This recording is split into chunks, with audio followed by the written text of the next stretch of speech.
So like you could say like ohel I ngengati kame if you wanted, but that's not the joke. Yeah. So we're not gonna say that, and by we I mean I, because I'm the one who opens every podcast. Unless one of you guys wants to volunteer. Don't everybody throw your hands up at once. Your silence speaks volumes.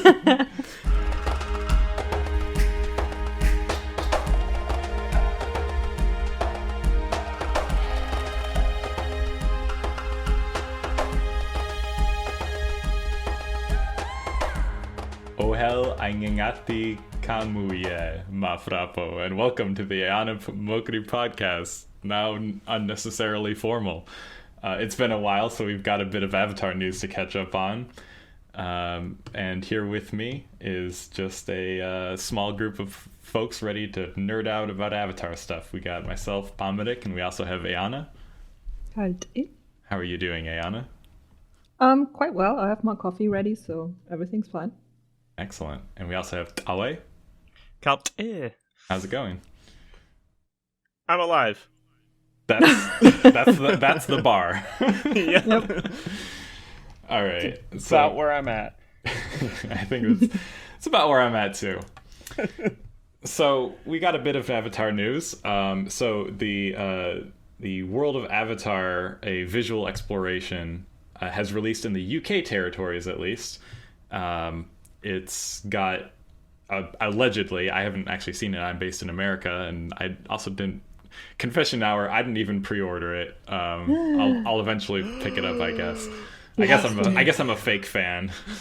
But apparently, according to reports, it's got a mix of known information as well as a mix of new stuff that hints at future stuff. Eana, have you read it yet? I don't think you did. No, I haven't. I have pre-ordered it, actually, and it's supposed to arrive at my home tomorrow. Perfect timing. Yeah. Great. Yeah. But yeah, no, I haven't read it yet. Yeah, I've been avoiding the discussion on it on Killutrol, just because while I do want to see it eventually for myself, I'm in the weird position of I haven't pre-ordered it, but I do want to see it, but I don't want to look at the spoilers. Yeah, me too. I'm exactly in that position. I also haven't pre-ordered it. Allegedly, what's up with you guys? Well, that's the thing. Allegedly, it's coming out in like May, I think, in the States. Given that this is like an Avatar news podcast, I should probably know the dates offhand, but I certainly don't. What's preparation? But it is interesting that this kind of material is being released up ahead of, in preparation for sequel season. I mean, sleeping Avatar fan theory is there's going to be a trailer drop, and then that's going to awaken all the Avatar fans. There's dozens of us. There's dozens. Dozens. More in the neighborhood of millions. Oh yeah. And they're gonna want Avatar stuff to interact with, and boy will they have it. There's comics, there's this visual exploration, and there's actually, speaking of comics, I guess this is something we can actually somewhat talk a little bit more about. Another Avatar comic book series from Dark Horse has been announced. So the series is Adapt or Die, and it takes place before the events of the first Avatar film. Again, another prequel, but this is actually a very interesting time. It seems to cover the central interactions between Grace Augustine and the establishment of her school, and dealing with the early tensions between the human and the Na'vi, which is it's going to be a very interesting time period to explore. Honestly, that's some of the time that I'm like most interested in as far as Avatar canon goes. Mm-hmm. Especially since it's kind of like the murkiest, because a lot of our info from the time before the first movie comes from the games, if I remember correctly, and a lot of the game stuff is just not considered canon. Yeah, it's completely non-canon. I mean, the cover artwork shows Mu'at and Grace, Mm-hmm. so I'm pretty excited about that. because I'm assuming that Grace and Moat will play a big role in Adapt or Die. And given that they're two of my favorite characters from the movie so far, I'm pretty stoked. Yeah, I always got the sense when I was watching Avatar, and just broadly speaking, that like Moat and Grace probably have a somewhat storied like relationship, or at least they probably got to know each other pretty well. But that was something that we have never actually saw in any of the official media. Like we when Grace and Jake were tied up when the RDA was coming to destroy Home Tree, like there's a line of Grace screaming "Moat, no!" and then like that's about the extent of most of their interactions. Yeah, true. But I mean, Grace was allowed to build a school somewhat near Kelutra, where the Umatikaya live, and teach the kids of the Umatikaya. So that's some display of trust, at least, I think. Yeah. And even Grace saying in the movie that the kids called her Sa'anok, which means mother, says a lot. So I guess that's kind of a teaser of what the relationship between Moat and Grace could have been like at some point, at least. Yeah, I mean, yeah, again, it does sound very good. Actually, yeah, there's during the montage, training montages, I talked Moat into letting Grace back into the village. So, I mean, I'm sure as Tsai, she has some sort of, say over who can be let in or out of Kelutral, but it possibly also alludes to that it was Moat's decision to not allow Grace in the first place. Yeah, I think so. I mean, it would make sense, right? Along with Etukan, Kesenput, needless to say. But I think it all went south after the shooting at the school, and then it was basically up to Moat and Etukan to just say, okay, that's it. Yeah. Relationship has just died. Yeah. Yep. Needless to say, I'm pretty sure the events of this series are going to be pretty heart-wrenching. Probably, yeah. The feels will be strong. I mean, my guess is that maybe the comic will, like the plot will kind of climax in maybe even the school shooting, and Silwan and Die. So maybe. Yeah, I'll be curious to see exactly where that, because I mean, it'd be nice to see where exactly that's going to end up. I mean, well, we sort of do. We have hints at where it's going to end up because that's the events that we saw in the first Avatar movie. Yeah, I guess I mean more like time-wise. Like, what's the time frame between when we see it in the movie and because we don't have any idea what that span of time is. We know it's within the time of Grace being on Pandora and the movie, but that's about. Yeah, and we know it's within Neytiri's lifetime. Yeah, but her lifetime is longer than a human lifetime, so. Yes, but I mean, it's also implied that she's actually fairly young. True. Yeah, but we do know that Grace has put 10 years of her life into that school, right? Yeah, that's true. Yep. We do know that too. Whatever a year means on Pandora. Yeah. Yeah, is true. It an Earth year? Is it a Pandora year? Shit. Yeah. So anyway, Adapt or Die, the first issue of 6, it's actually a 6-issue miniseries. Oh, really? Yeah. Is going to be arriving May 4th. So check out your local comics dealer or service. It's Avatar, Adapt or Die. And the official blurb from Dark Horse Comics is: decade into the advent of the Avatar program on Pandora, pressure to bridge the divide between human and Na'vi has hit a peak. An ally of the Matikaya clan, Dr. Grace Augustine, begins negotiations to open a school for Na'vi children, but her plans for peace, hope, and unity could trigger an unprecedented disaster, one afflicting the most vulnerable and protected of Na'vi. So, we will see how that goes. Sounds interesting. Yeah. An interesting one more thing I sort of just want to say about this, and we got a window into this during OmatiCon when we got to chat with some of the one of the artists on I believe it was on Tsu'tey's path, or is it next? No, it was Next Shadow. It was Next Shadow.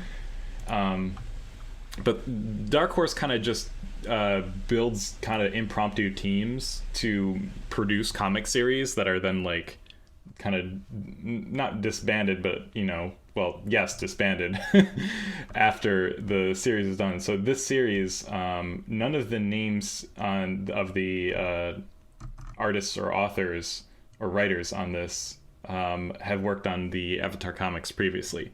So the art is going to be, slightly different in its own way as well. So we have got a lot of interesting things to work to chat about, probably. This is going to be an interesting one, I think. Mm-hmm.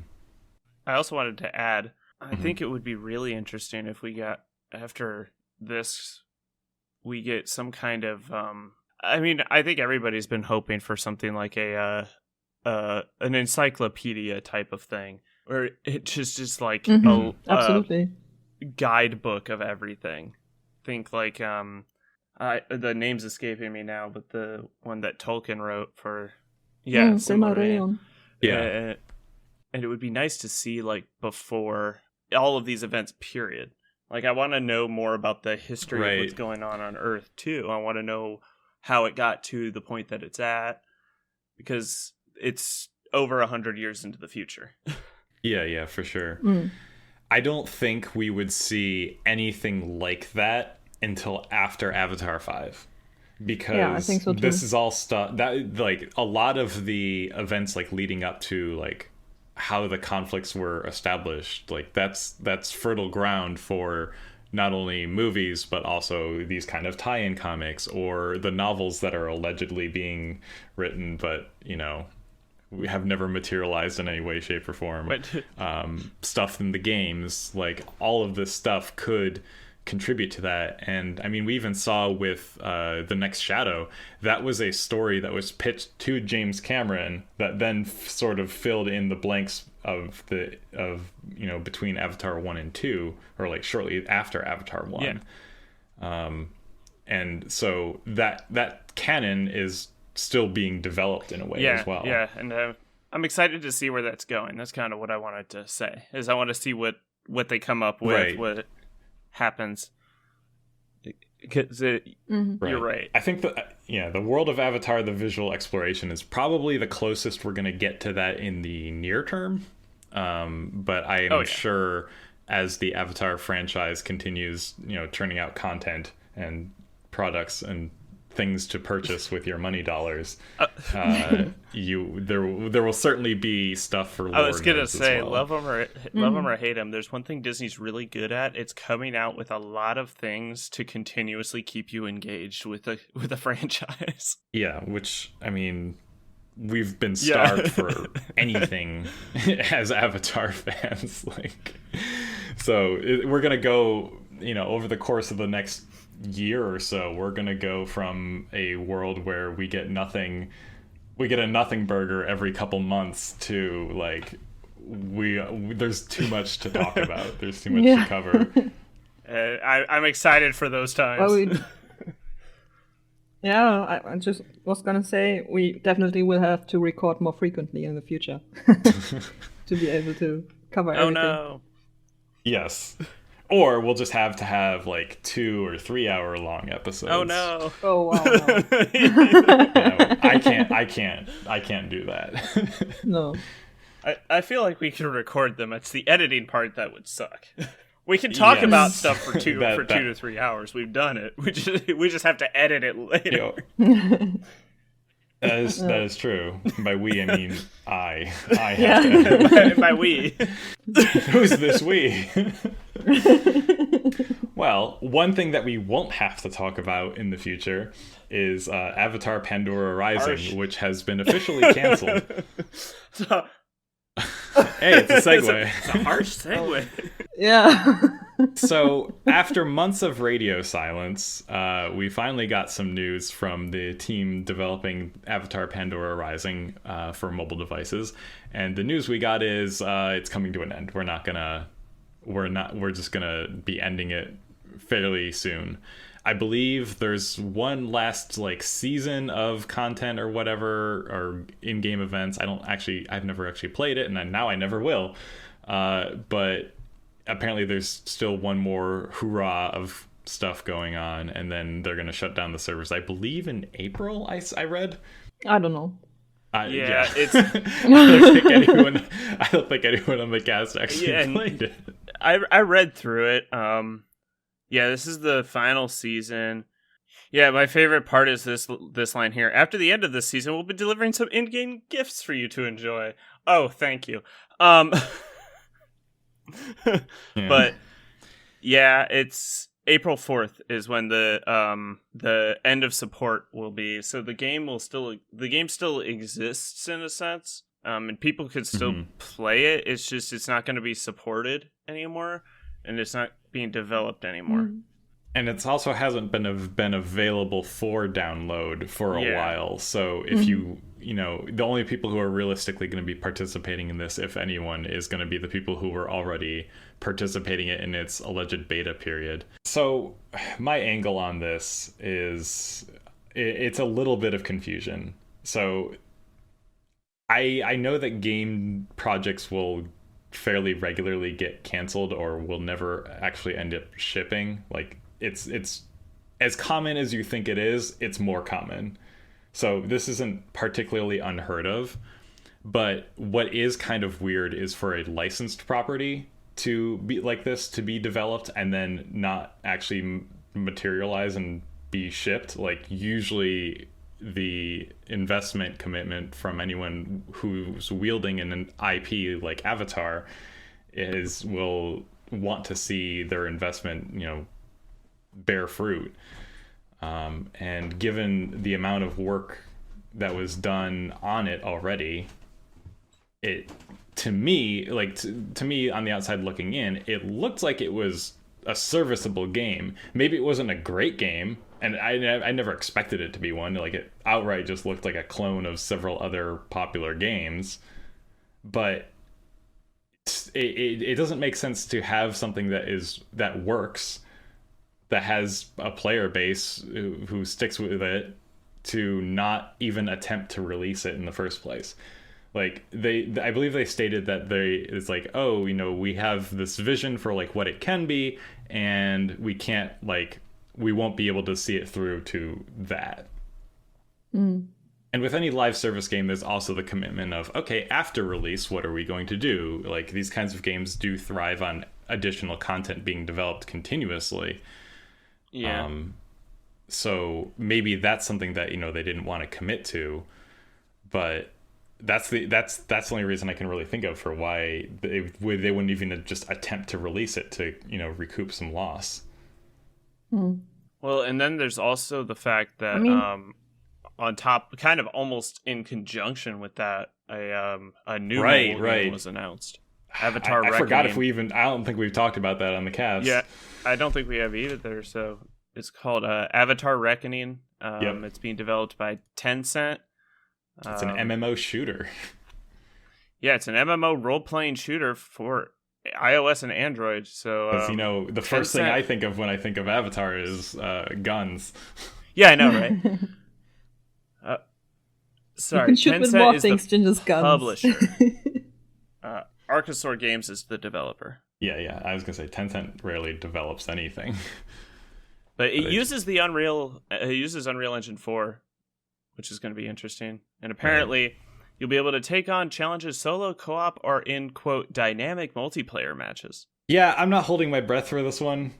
Much like Pandora Rising, this particular genre of mobile game doesn't really appeal to me. Like I do enjoy first-person shooters, but this is also, I believe it's a third-person shooter. But like not on mobile devices. Like it just says MMO role-playing shooter. I don't even know what that means, to be honest. It's a shooter with RPG elements, and presumably multiplayer elements. I don't know. These kinds of games do nothing for me. They're making Avatar Destiny. Yeah, they're basically making Avatar skinned knockoff Destiny, because whatever your opinions are of Destiny, this game will probably not be that well developed, or I'm not gonna say it's not gonna be fun, but I have doubts that this will be like a riveting gaming experience. Yeah, no, it's not going to be anywhere close to like Frontiers of Pandora or something. Yeah. Like Frontiers of Pandora is the big one we're holding out for. Yeah. I'm curious to see. For me, most of what the mobile games give, and same was true with Pandora Rising, is just a bunch more lore, because a lot of this stuff is more canon than the original games were, because the original games were made in like that heyday of the video game tie-in to the movie. Yep. Where every movie had a video game tie-in that came out like a week after the movie at most. Yeah. But they only had like a year to develop it. Yeah. Definitely the Avatar game came out in that period of time. It's completely disconnected. The games are just completely disconnected from the canon, and it's just very evident how like not super seriously they took the source material.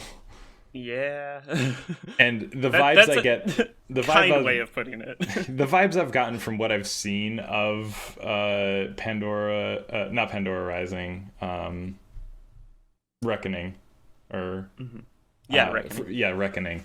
The vibes I've gotten from it have been very much in the vein of like the Wii game. Not I'm not talking like graphically or whatever, I'm just talking like tonally. Like the idea of like, yeah, people want to play as avatars and be these like super like violent, do a violence on things as like an avatar. And it's like, that's not, I'm sure there's an audience for that. I'm not dismissing it, but I'm doubting that that's the primary demographic. Like I feel like if you're going to look at the verbs that people want to do on Pandora, like explore is definitely the first one. Like no matter who you are, exist, exist, vibe with, but like destroy and shoot are like, huh? Yeah, and so I'm kind of curious to what extent it's going to be. Like, I mean, MMORPG shooter, to me, it reads like buzzword. Yes. So like, I don't know. You could consider like, my wife is playing Horizon Forbidden West. You could almost consider Horizon Forbidden West a third-person RPG shooter. Yeah. But like most of that game is exploration. Mm-hmm. So I guess it's like what I'm curious to see what they come up with. I'm not holding my breath for something amazing, but I'm also not, expecting something on the level of the previous games. Yeah, I am expecting better, but better is a very low bar in this situation. I was gonna say, but better is very easy to get across. And the thing is, there's definitely some diehard JCAG fans on here who are like, you guys are terrible. James Cameron's Avatar, the game, is one of my favorite games. I love it. I grew up with it. I have all this nostalgia for it. And I enjoy the game. And I'm sure you do. But I don't think anyone's going to laud it as a hallmark of gameplay. I believe the people who do enjoy the game mostly do so on the basis of the avatar skin that it has, not what you are actually doing in the game. Because and don't get me wrong, it's totally if you enjoy it, go nuts. I played the movie game that came out for the original Michael Bay Transformers movie, and I actually really enjoyed that movie game. Like, some of them are fun. They're not like high quality, but they could still be fun. Yeah. Not everything fun has to be high quality. Well, that's the thing. Whenever I describe, we talk about games with. Whenever I talk about games with my coworker, I'm on a 2-person indie game development team. We have a very useful graph pair of axes that we discuss games on. There's the good graph. There's the good axis and the fun axis.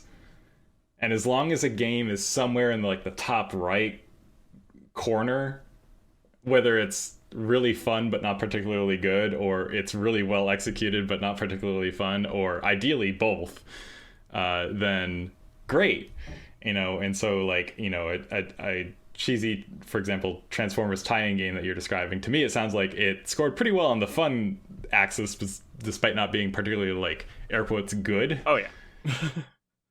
Oh yeah, I mean, let's be perfectly honest. Who here hates getting to control a giant robot and blow stuff up? Like, right. That's the reason I'm waiting for Titanfall to come back. It will, damn it. Yeah.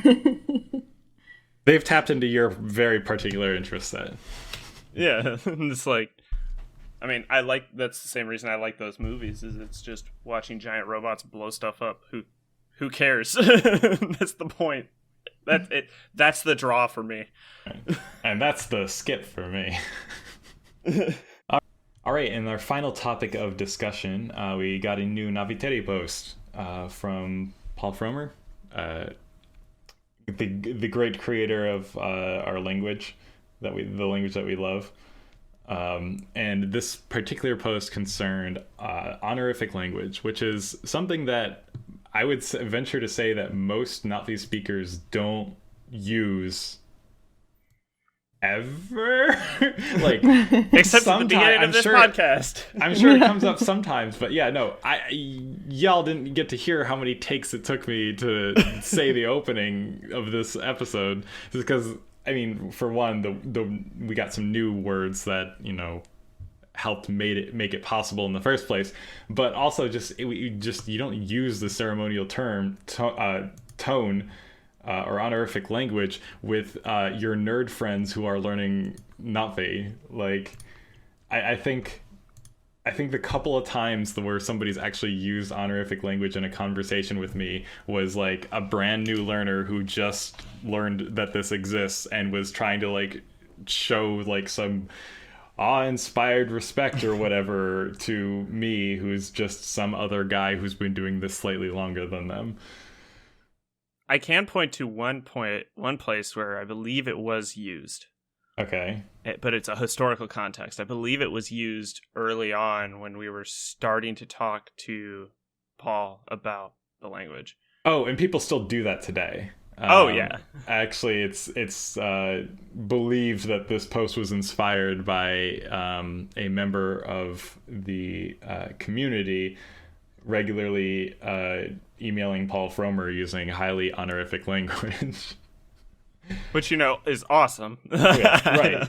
I mean, if anybody in this community deserves to be talked to in the ceremonial honorific tone, it's KP. Which is why my favorite part of this entire post is that the last word in it is Fiankekin. No need to use honorific language. Fiankekin. That's great. Yeah. That sounds like something he would say. Yeah. I love that his Frommer's translation of that, he provided an example and then translated in English is, "Don't be so stiff, dude." Which is a fantastic way of phrasing that. Dude, lighten up. Mm-hmm. No, so, if anybody has ever had a chance to talk with Paul, he's a very chill human being. He is supremely chill and humble, I can confirm. I think I've mentioned a couple of times, but one time I was talking, I sent him a couple of emails and he sent back and was like, I mentioned that I studied astrophysics, and he was like, I went to study that and I'm still interested in math stuff. Here's this cool textbook I've been looking at. And just sent me like a PDF of a textbook. Right. That's awesome. So some of the new vocabulary that we got was lì'fya, which is honorific language. It's from lì'fya, le'heng. Le'heng being another new word, which is formally polite. Coming from henga, meaning formally polite behavior, and henga is I love because it comes from the pronouns. Yep, exactly. Yep. It's a very Na'vi way of describing things. Like if you know, you know. Yeah. It's hard to explain, but Na'vi is very what's the word? Lego? Yeah. Or it's like, very example driven. I don't know if that makes sense. Like, I would put it as it's very descriptive, and it's very good at recycling or reusing things in a way that helps newer words make sense. Yes. 90% of 90% is a totally made up number, but like a massive crap ton of the words are just compounds of other words. Yeah. What I wanted to say was, with this new post, I mean, it's always great to have new words, but to me, this time they weren't as interesting as in past posts he provided. The only real thing I found interesting was the addition of 3 new pronouns, meaning the honorific forms of po and poan and poe. It's just nice to have them, I guess, in case you need them.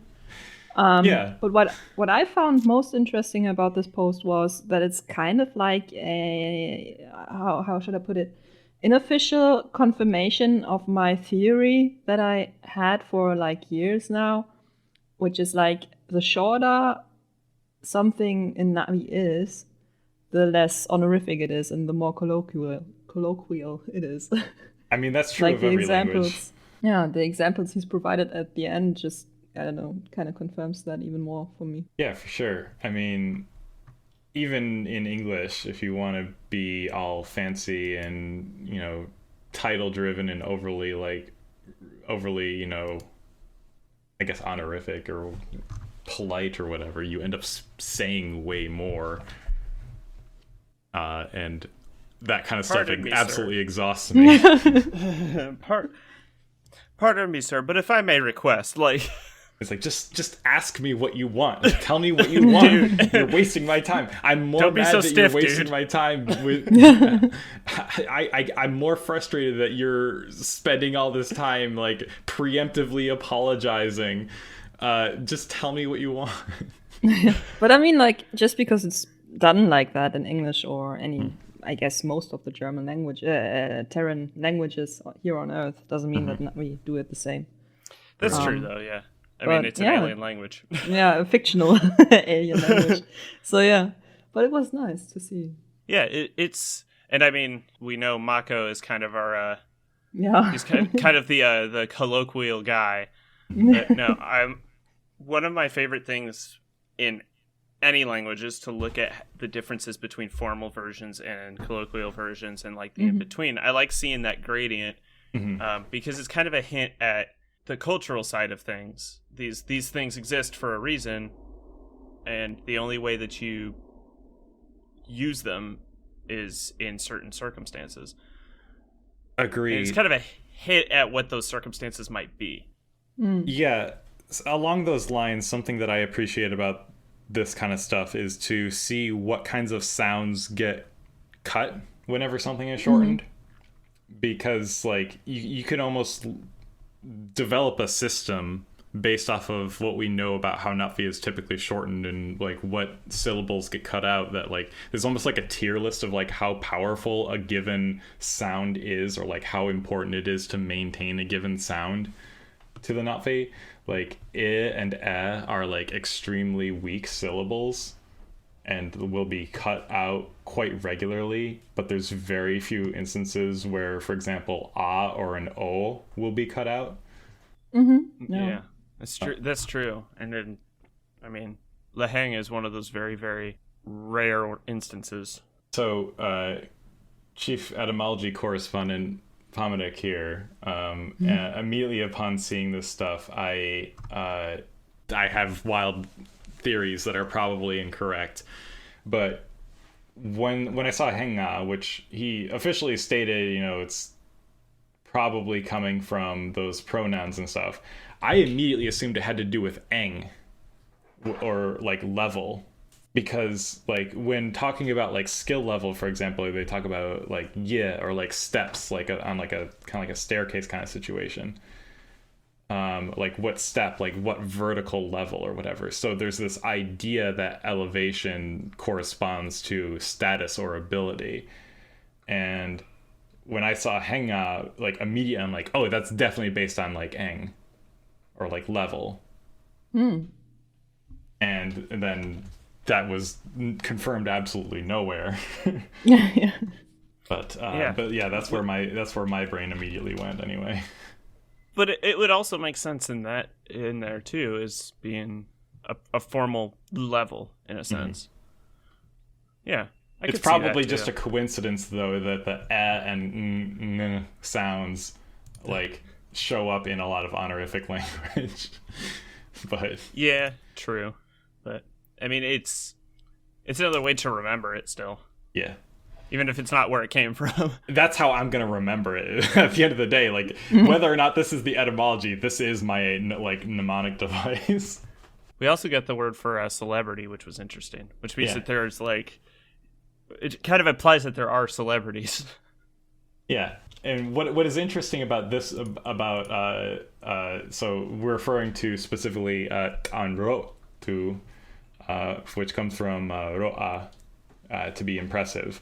We also have, previously we've had, like, ansteu for another, like, honorable, like, or legendary person. And the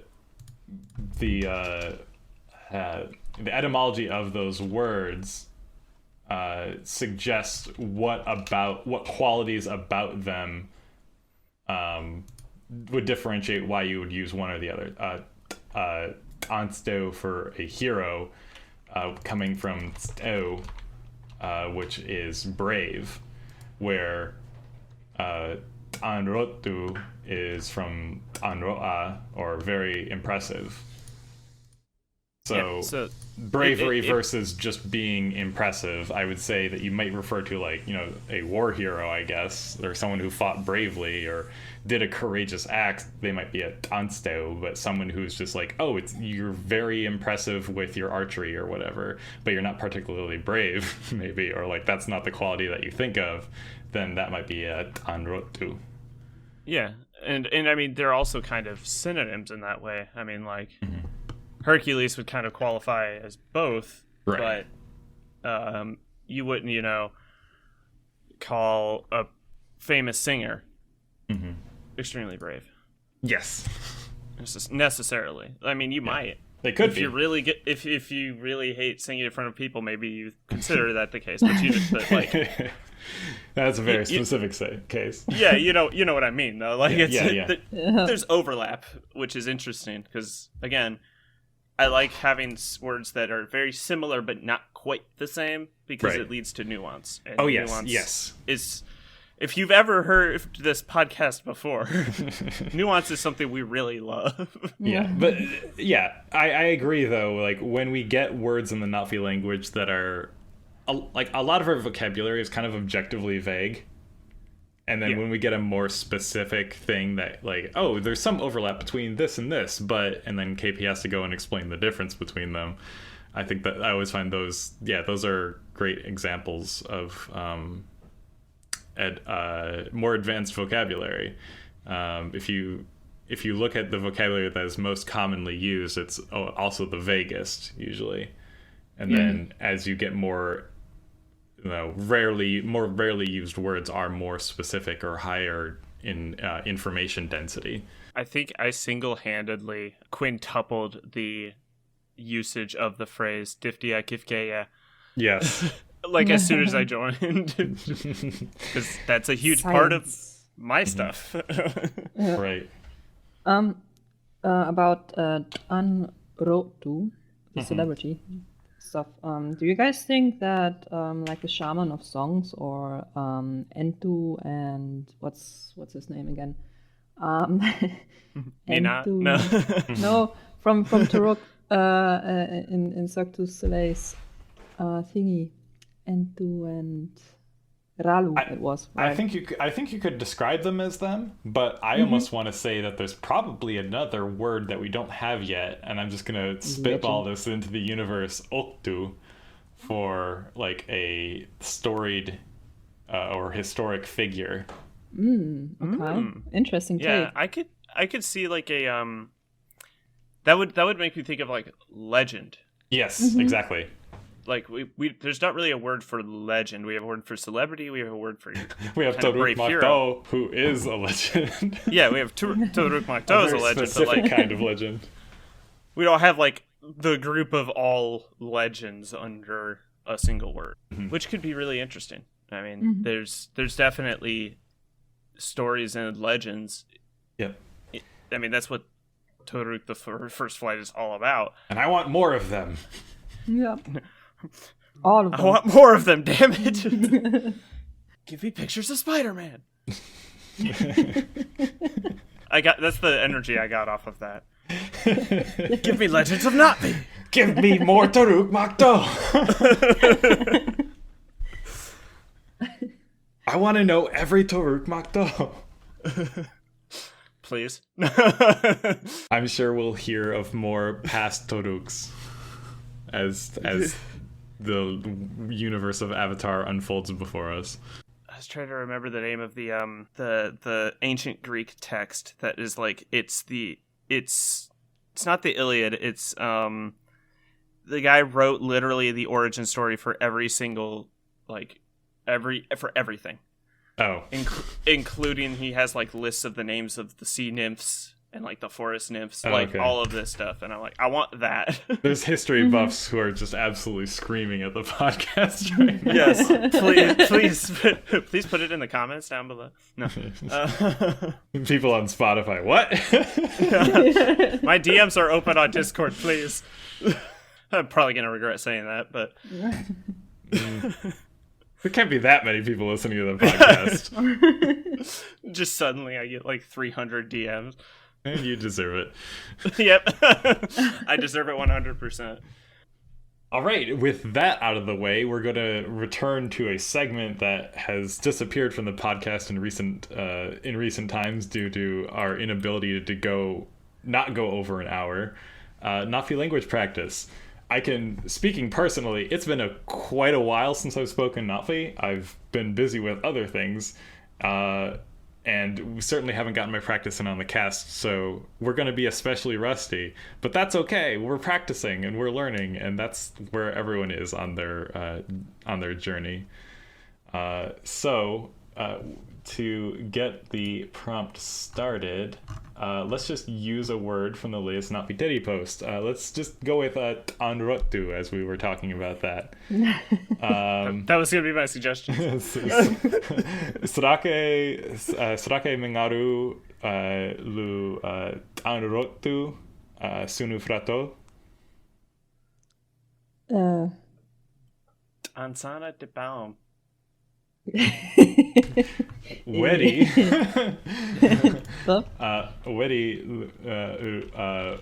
roll you alu Chris Martin ta pamseo e pongu alu Coldplay po lu nitan e stunwi e se stunwi se roa newot sun po pamseo CV nilsan nitanang ulte roll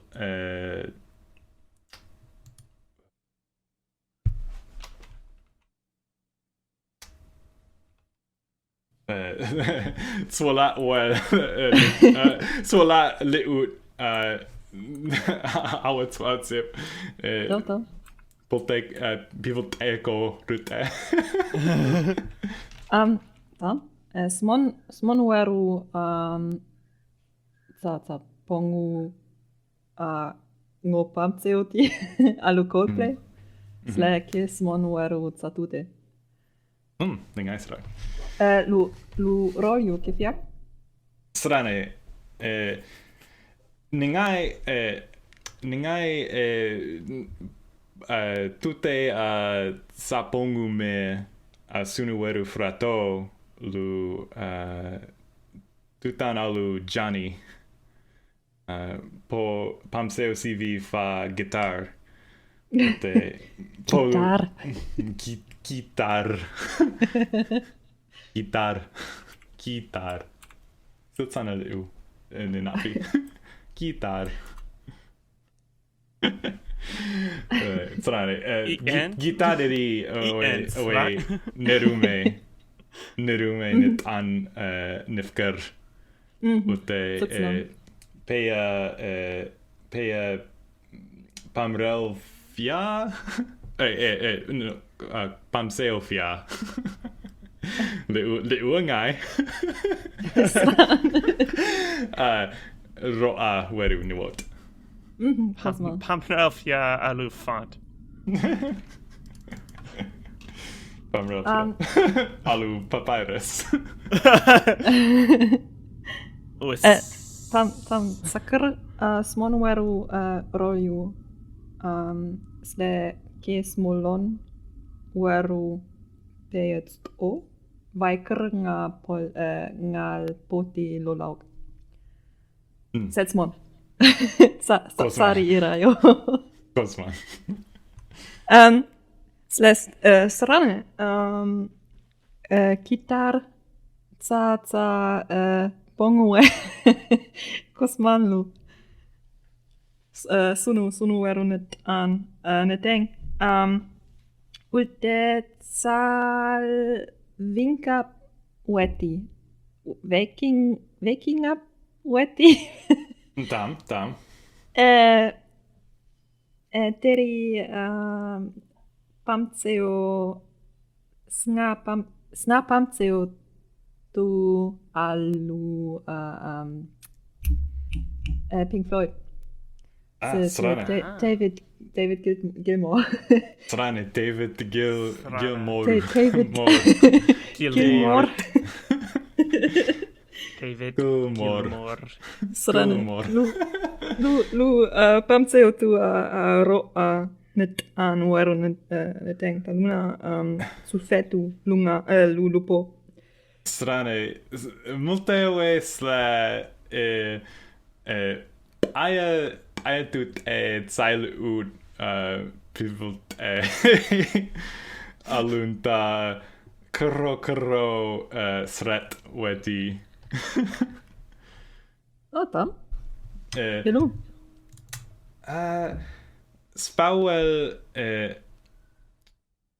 Spawel po gitarri po gailye to nit an. Sunuweru pamseo feia. Sla ningai lupaya pamseo tu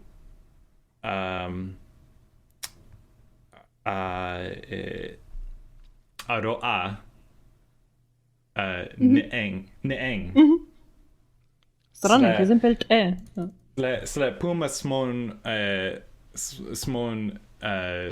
frapporu livauk frappo ute alunta tsutsana pamseo tu frappo kes frapporu kesmon bit an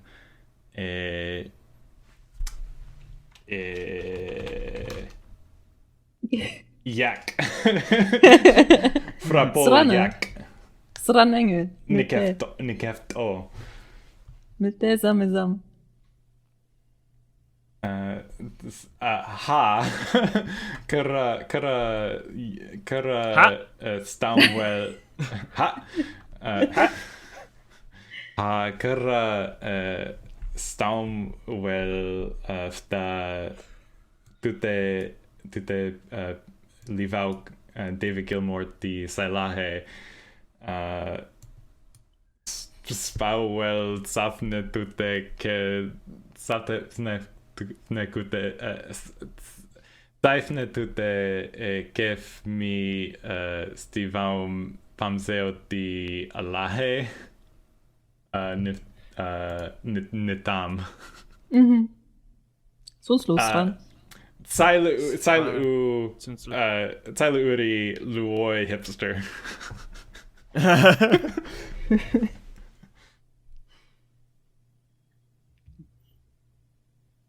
Chitarri tutte a sunueru frato lu tatute alu Brian May da luna tatute lu pamseotu se dipdiatu kifkea asiltan Pumalu. Brian May tutte hap hape pongu alu queen. Srane smonuero. Srane. Tatute Fraporus mon queen. Srane.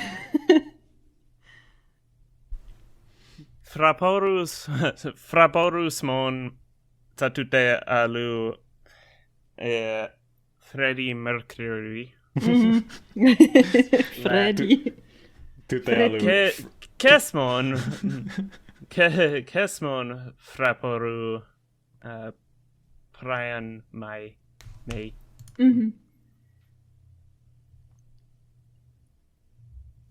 Polu Satiftiatu alu astrophysicist. Srane. Roa. Lo lauk lamauk moel sauti. Moe alu oe se tawe. Saraka es mong aru tutte alu John Deacon. Srane. Sranatse. Po pamseo si fa bass. Me pongu alu queen. Ketsun amp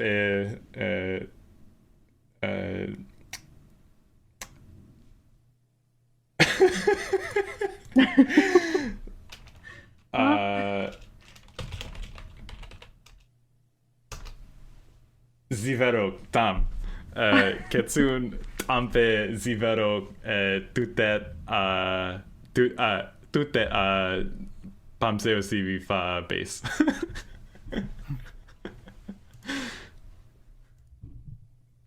Kif yak. Sranatse. Sran.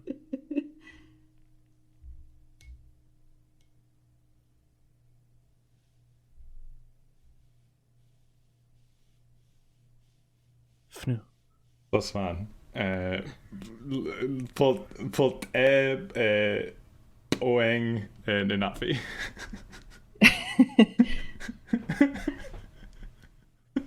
Soleja. Soleja. Sei så nilsson. Say so nilsson. Oh my god. All right, with that we're gonna wrap it up. This was exciting. Thanks Went for better tuning than in. expected. It did go better than expected. Same here. My favorite moment was when I completely forgot the word for forgot. I also forgot the word for remember, which was also appropriate. All right. Thank you for tuning into the Eana Mokri podcast. I hope you have a wonderful day with all this Avatar news. And stay posted, or stay tuned. Actually, well, no one tunes into things anymore. This isn't like this is radio. I guess it's kind of like one of those. It's a God. What are the name for them? Where like the save icon is a floppy disk, but like no one interacts with floppy disks anymore. Or like it's still called rewind. Yeah. Like it's a holdover. Yeah. It's There's kind a of term for it, holdover. and I completely forgot it. But anyway, please stay tuned to the Eana Mokri podcast. Hi, leNa'vi. Hi, leNa'vi. Hello, bye. Don't forget to ping us and tell us how much we need to practice more. Yeah, and tell convince us to practice more. And tell Tawe about that Greek book. Yes, please.